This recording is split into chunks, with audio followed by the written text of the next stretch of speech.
Okay, what we're digging into in today's explainer, it's really not your standard piece of research. We're actually looking at a leaked government dossier, classified file 077. It details a highly restricted anomaly deep within the Appalachian forest. And look, the information in this file, it was literally never meant for the public eye. It's a raw, just deeply unsettling look into an event that completely defies any rational explanation. Right at the top of the dossier, it explicitly states that this file was sealed just 3 days after the incident. You are not supposed to see this. Now, if you know anything about government bureaucracy, a 3-day turnaround to completely bury an incident, that requires immediate, aggressive suppression. This wasn't just a lost report filed in the wrong cabinet. It was an intentional erasure. Whatever happened out there was deemed so fundamentally dangerous, so disturbing, that it had to be completely quarantined from public consciousness. Section 1, Classified File 077, The Ranger's Isolation. To truly grasp the psychological tension of what went down, we really have to establish the physical reality of this setting. The subject of the file was stationed in a remote cabin, completely swallowed up in the Appalachian mist. We are talking total, absolute isolation from the outside world. He was miles away from any backup, miles away from radio contact, and when you're out there entirely alone, the darkness just feels heavy. You get to know the normal sounds of the woods. You know exactly what belongs out there. But more importantly, you know what absolutely doesn't. Section 2. Contact at 2:13 a.m. The initial breach. Let's zero in on the exact moment this anomaly actually began. 2:13 a.m. The absolute dead of night. It's the darkest, quietest hour you can possibly experience out there. According to the recovered file, this was the precise minute the ranger first heard movements. Footsteps. But they were heavy, deliberate footsteps, just crunching the dirt right outside the incredibly thin walls of his cabin. Obviously, at first, he thought it was just another ranger checking in. I mean, the human mind is absolutely desperate for logic, right? Even when circumstances are clearly strange, our brains just naturally try to map out a rational, safe explanation. So he told himself it was just a colleague doing a late-night patrol, because, well, the alternative was just impossible to process. But then, the entity standing outside actually spoke. And this brilliantly, brutally illustrates the shift from mere isolation to an active, immediate threat. Open the door. I know you're awake. Just process the cold, incredibly calculating nature of that demand for a second.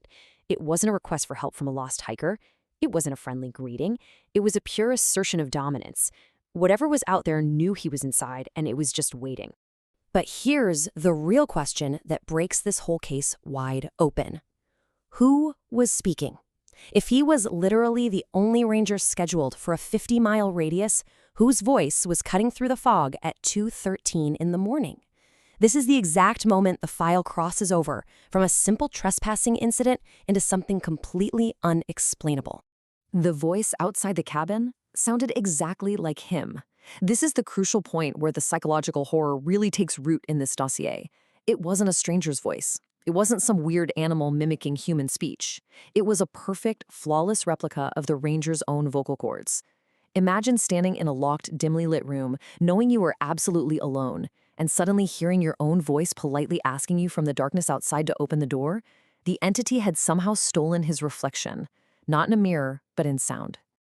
Section 3. The Audio Anomaly. Impossible Evidence. Now, if this were just some weird campfire story, we could easily dismiss it as isolation-induced hallucinations. Cabin fever. But that's the problem. Investigators recovered hard evidence, a complete forensic nightmare.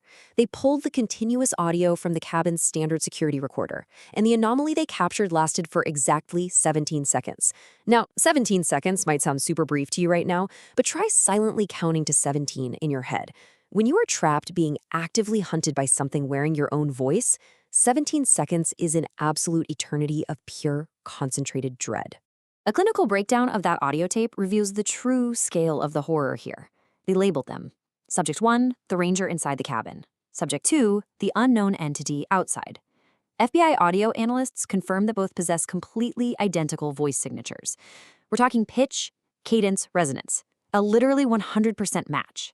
It is a biological contradiction, an absolute impossibility, perfectly captured on a magnetic tape. Let's walk through the timeline second by agonizing second.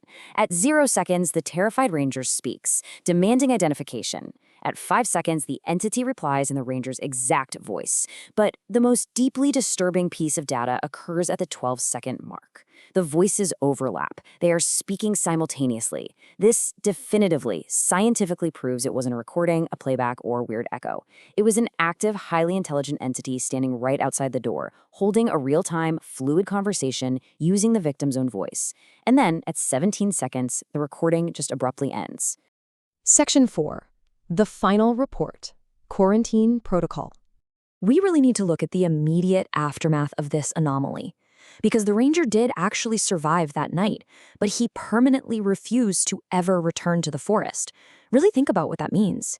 You have a highly trained professional, someone intimately familiar with the wilderness, and he just abandons his entire career overnight. The sheer psychological toll of realizing that something out there can perfectly replicate human identity, it completely broke his trust in reality. Right before resigning, he submitted one final written report, and out of that entire frantic document, federal investigators highlighted just a single sentence. Whatever was outside knew things it shouldn't.